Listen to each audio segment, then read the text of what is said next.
الحمد لله رب العالمين أشهد أن لا إله إلا الله وحده لا شريك له وأشهد أن سيدنا ومولانا محمدا عبده ورسوله أما بعد فأعوذ بالله من الشيطان الرجيم بسم اللہ الرحمن الرحیم وَأَتِمُّوا الْحَجَّ وَالْعُمْرَةَ لِلَّهِ فَإِنْ أُحْصِرْتُمْ فَمَا اسْتَيْسَرَ مِنَ الْهَدْيِ وَلَا تَحْلِقُوا رُؤُوسَكُمْ حَتَّى يَبْلُغَ الْهَدْيُ مَحِلَّهُ فمن كان منكم مريضا أو به أذى من رأسه ففدية من صيام أو صدقة أو نسك صدق الله مولانا العلي العظيم۔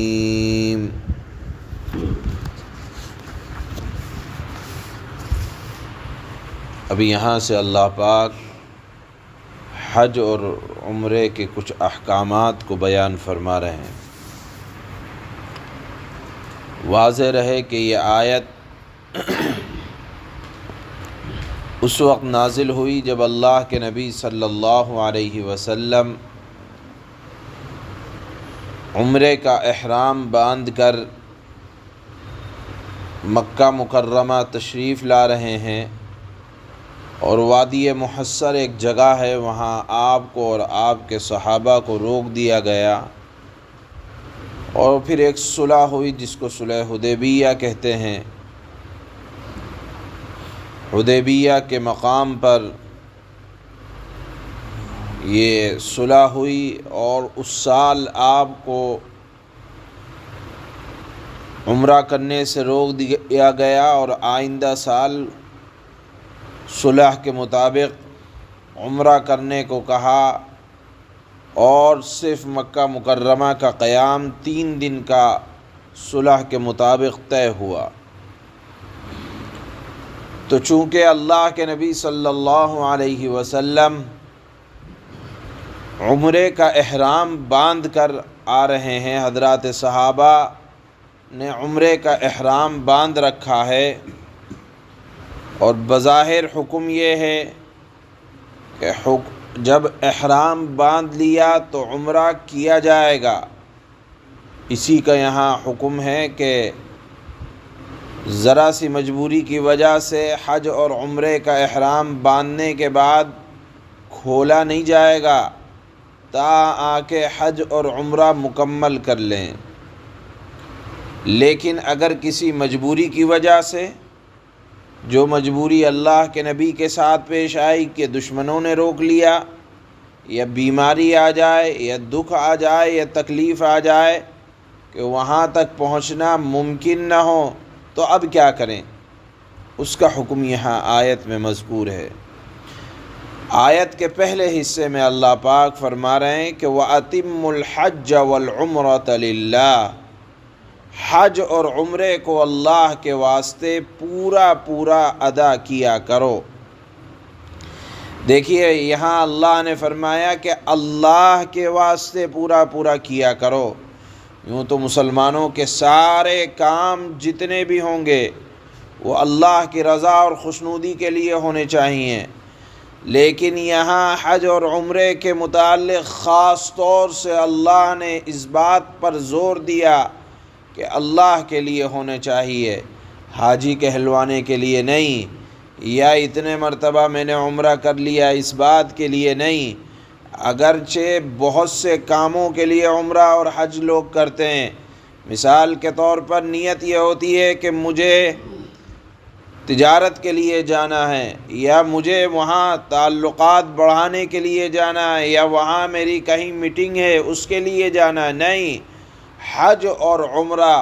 خالص اللہ کی رضا کے لیے ہونا چاہیے۔ تو پہلا جملہ ہی اللہ نے فرمایا کہ دیگر تمام نیتوں کو ختم کر دو، صرف اور صرف اللہ کی ذات پیش نظر اور اللہ کی رضا پیش نظر ہونی چاہیے۔ عمرہ کا لفظ آیا یہاں، عمرے کو چھوٹا حج بھی کہتے ہیں اور اس کے لیے کوئی وقت متعین نہیں ہے، البتہ 9-10 ذی الحج، اسی طرح ایام تشریق 11، 12، 13 ذی الحج اس میں عمرہ کرنے کو مکروہ لکھا ہے۔ اسی طرح ایک لفظ آیا حج، حج ہم سمجھتے ہیں، بلکہ قرآن کے مطابق اور حدیث کے مطابق حج اس پر فرض ہوتا ہے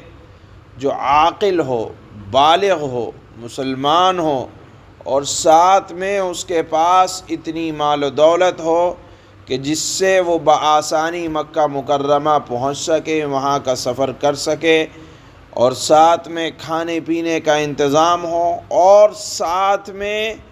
واپسی تک اس کے گھر والوں کے پاس خرچے کا انتظام ہو، تو اس پر حج فرض ہو جاتا ہے، اور تمام زندگی میں صرف ایک بار حج کی فرضیت باقی رہتی ہے۔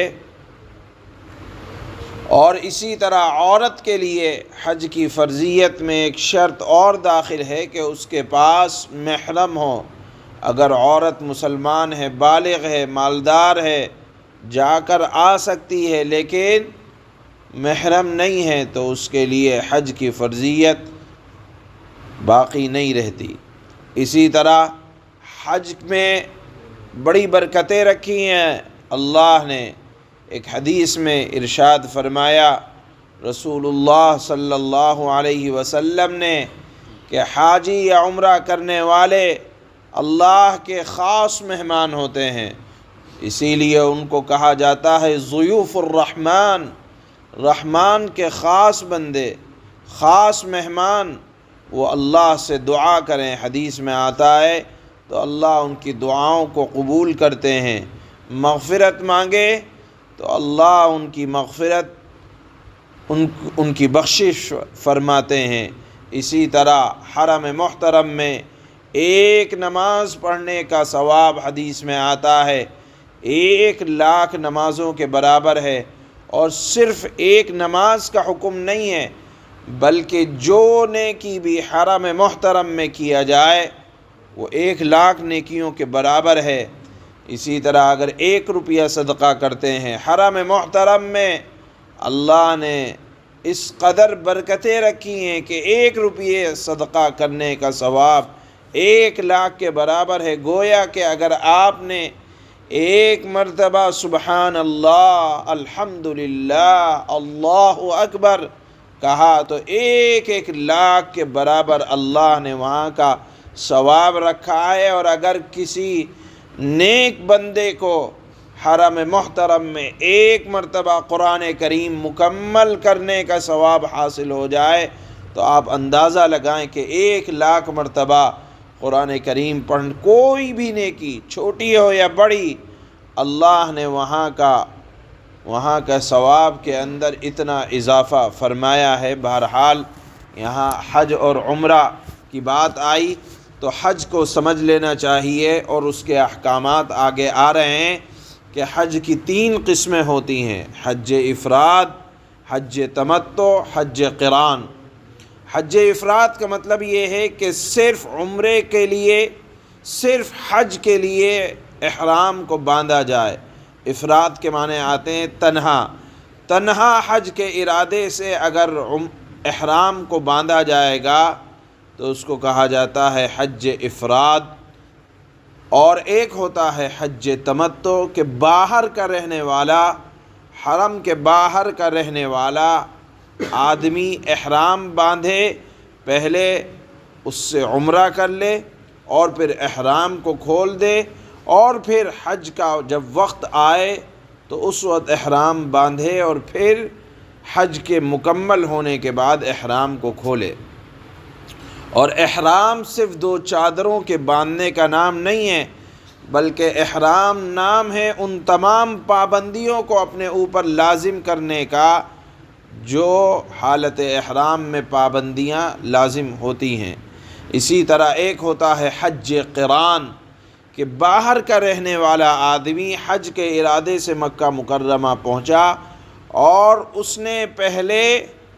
عمرہ کیا، عمرہ کرنے کے بعد اب احرام کو نہ کھولے، احرام کی پابندیوں کو لازم رکھے،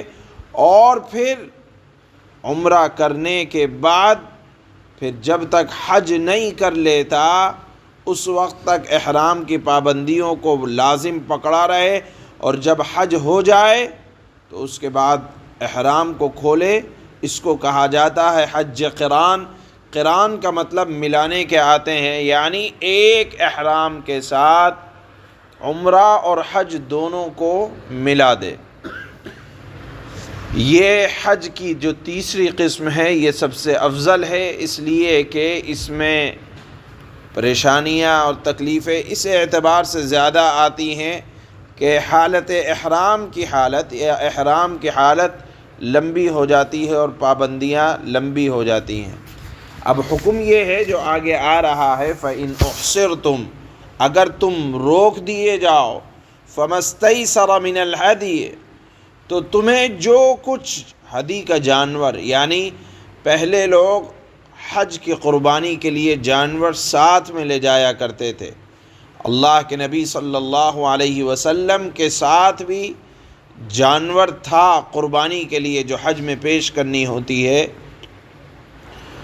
تو اللہ کے نبی کو روک دیا گیا، تو حکم یہ آیا اگر تم روک دیے گئے